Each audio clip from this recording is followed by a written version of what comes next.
भेड़ बकरी का भी एक बुरा झुंड है, लेकिन उसमें 5-7 जिनके मजाज मिलते थे उनके, हत्ता कि मुर्गी तक। काज़मी साहब, मैं आपसे जानना चाहूँगा कि जैसे प्रधान जी ने ये कहा है कि आज सारी चीज़ें जो हैं वो बिल्कुल हमारे पास हैं।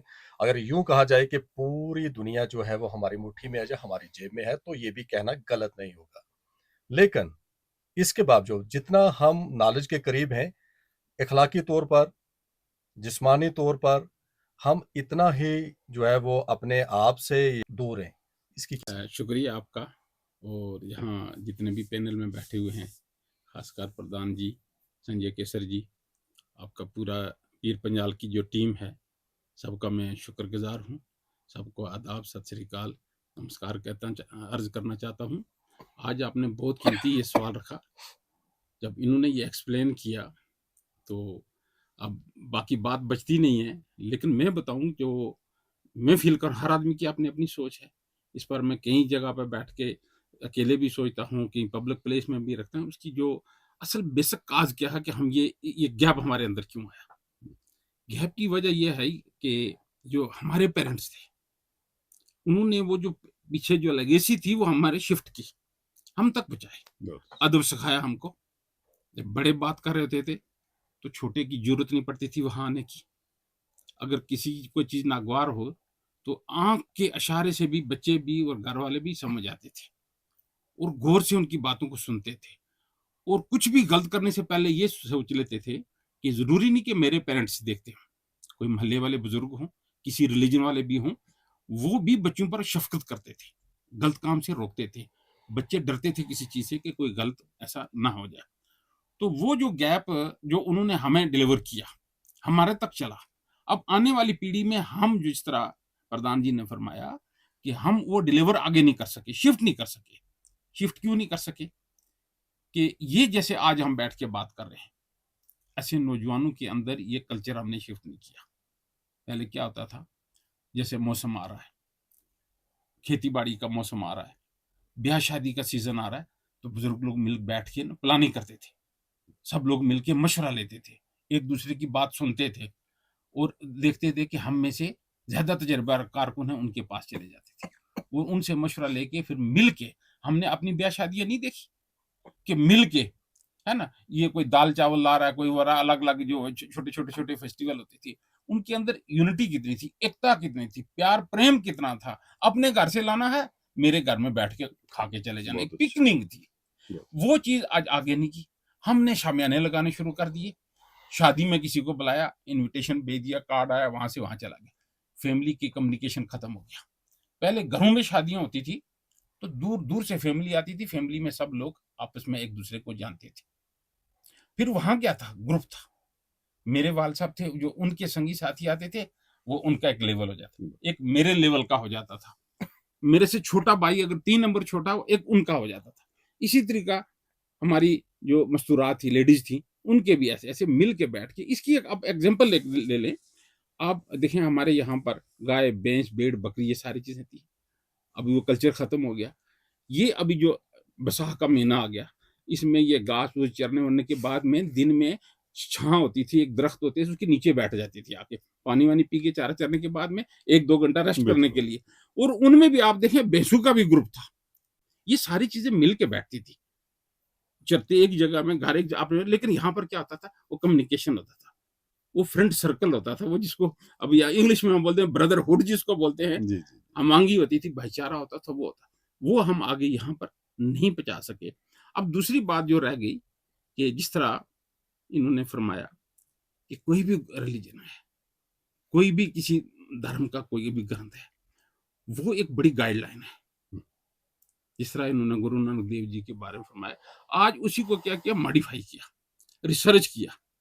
अगर मैं कुरान के हवाले से ले लेता हूँ, अब देख लें कि एक सूरह रहमान 28 पारा में है, उसमें एक आयत है, महाराजल बहरैन यल्तकियाना बैनहुमा बरज़खुल्ला यबगियान फबिअय्यि आलाइ रब्बिकुमा तुकज़्ज़िबान। इंग्लिश में रेड सी कहते हैं, अरबी में बहरल अहमर कहते हैं, मदीना शरीफ से 250 किलोमीटर दूर यम्बू में। अब ये कुरान में आ गया। अब जिन्होंने रिसर्च किया, जिस तरह इन्होंने फरमाया, ये हमें बंद करके रखने के लिए नहीं है, یہ لبادے اوڑھ کے نمائندگی کرنے کے لیے نہیں، ان کو ایک ایک پڑھ کے اس کے اوپر کیا ہونا ہے، غور اور فکر کرنا ہے، اسے بی سے نکالنا ہے۔ اب کیا کیا انگریز نے، وہ لوگ جو ریسرچ کرنے والے لوگ تھے، یار یہ ایک سمندر ہے جس کو بڑا مہاراج البحر، 2 سمندر ہیں، یمبو میں ہے سعودی عرب میں، تو وہ دونوں ایسے ہیں، ایک میٹھا ایک کھارا ہے، جس کو انگلش میں ریڈ سی کہتے ہیں، عربی میں بحر الاحمر کہتے ہیں، وہ 2 ہیں۔ اب وہ دونوں ایسے چل رہے ہیں، مکس نہیں ہو رہے دونوں پانی، کلر دونوں کے الگ الگ ہیں۔ اب یہ اوپر والا یہ کوشچن کر رہا ہے کہ وہ کون ہے جس نے دونوں کو ملنے نہیں دیا، آپس میں رکھا۔ اب انہوں نے تحقیق کی، سوچا یار اس کے اندر جا کے دیکھیں آخر کیا ہے، یہ لال ہے، یہ ریڈ ہے، یہ میٹھا اور یہ کڑوا، ایسا کیوں؟ انہوں نے ریسرچ کیا، تحقیق کیا۔ قرآن کے جس طرح گرو گرنتھ صاحب کے پہلے شبد ہیں، اس طرح قرآن کے بھی ہیں کہ الف لام میم ذالک الکتاب لا ریب فیہ ھدی للمتقین الذین یؤمنون بالغیب ویقیمون الصلاۃ ومما رزقناہم ینفقون۔ یہ وہ کتاب ہے، یہ وہ سچی کتاب ہے جس میں کوئی شک و شبہ نہیں، ہم سے گارنٹی لے لی، اس کے ایک ایک لفظ پہ آپ نے غور کرنا ہے، گارنٹی لے لی کہ اس میں ہم کوئی شک نہیں کر سکتے۔ اب اسی کتاب میں یہ پڑھا، ان لوگوں نے بتایا کہ یہ تو بڑی سچی کتاب ہے، اس پر کھوج کیا تھا۔ آج دنیا کا سب سے زیادہ پیٹرول جو ہے ریڈ سی سے نکلتا ہے۔ دنیا کی سب سے بڑی 2 کمپنی ہیں، سعودی عرب کی اور امریکہ کی، جس کو ارامکو کہتے ہیں، دوسری سابق ہے جس میں یہ پلاسٹک کا دانہ تیار ہوتا ہے۔ ساری دنیا کا سب سے زیادہ وہاں اسی ریڈ سی سے انہوں نے نکال لیا، جنہوں نے ریسرچ کیا، جنہوں نے پڑھا۔ اسی طریقے سے آگے ایک اور میں آپ کو بتا دوں، یہ ہمارا قرآن پاک کے 4 پارے میں سورہ آل عمران میں ایک لفظ آتا ہے، هو الذی یصور فی ارحام کیف یشاء لا الہ الا هو العزیز الحکیم، کہ وہ کون ذات ہے، اوپر والا کوشچن کر رہا ہے، میں پوچھ رہا ہے کہ وہ کون ذات ہے کہ تیری ماں کے رحم کے اندر تیری شکل صورت بنا دی۔ کوشچن ہے، کس نے، وہ کون ہے؟ آخر کوئی تو ہے نا کاریگر پیچھے، وہ جس ماں کے پیٹ میں 9 مہینے بچہ، اس کو کوئی پتہ نہیں۔ تو اس پر تحقیق کی، اب دیکھیں کہ یہ لڑکا ہے کہ لڑکی ہے، لڑکا ہے کہ لڑکی ہے۔ اب جنڈر تلاش کرنا شروع کیا، تحقیق کیا، اس میں کیا ہے کہ کھوج کرو، پڑھو پڑھو۔ قرآن کا پہلا لفظ بھی اقرا ہے کہ پڑھو، تعلیم حاصل کرو۔ اب جنہوں نے یہ کھوج کی، انہوں نے کیا کیا، الٹرا ساؤنڈ بنا دیا۔ اب الٹرا ساؤنڈ بتا رہا ہے یہ لڑکا ہے کہ لڑکی ہے۔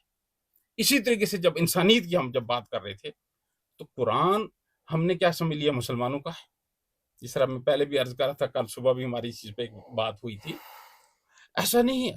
اس کو کیا بتایا، ھدی للمتقین، ھدی للناس، انسانیت کے لیے ہے نا۔ اسی سورہ رحمان میں آیا کہ اللہ تعالیٰ نے اس انسان کو پہلے بنایا ہے۔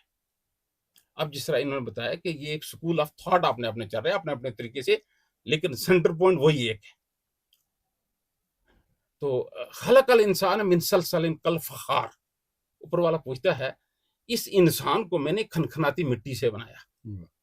مٹی کو جب بنا کے رکھا، تو جب کمار مٹی کا برتن بناتا ہے تو وہ سوکھ جاتا ہے، تو ایسے آواز دیتا ہے نا، اس کو فخار کہا عربی میں، کہ اس ایک کھنکھناتی مٹی سے بنایا۔ کیا بنایا؟ انسان۔ ہدایت کس کے لیے؟ انسان کے لیے۔ رب العالمین کیا ہو گیا؟ سب کا پالنے والا کون ہے؟ وہی ایک ہے۔ اب اس کے آگے ایک لفظ اور اس میں آ گیا، رحمت للعالمین، کہ جب وہ رب ہے تو پراہن محمد سب کے لیے رحمت ہے۔ قرآن سب کے لیے ہے، کسی ایک کے لیے نہیں ہے۔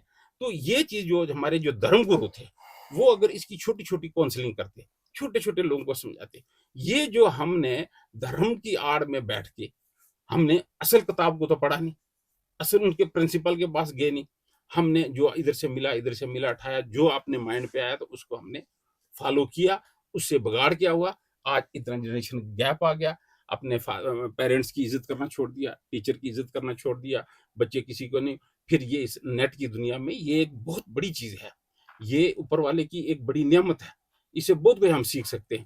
لیکن یہ موبائل میرے پاس ہے، جو جس چیز کی اس کو میں کال دیتا ہوں، یہ وہی رپلائی دیتا ہے۔ اس کو اچھے طریقے پہ، اچھے وے میں لے جائیں گے، دنیا ساری مٹھی میں۔ اس کو راستے ایک اچھا اور برا ہے، دوسرا شیطان کا راستہ، اس میں جائیں گے تو ہم پھر وہ بھٹک جائیں گے، اس سے دور نکل کے چلے جائیں گے۔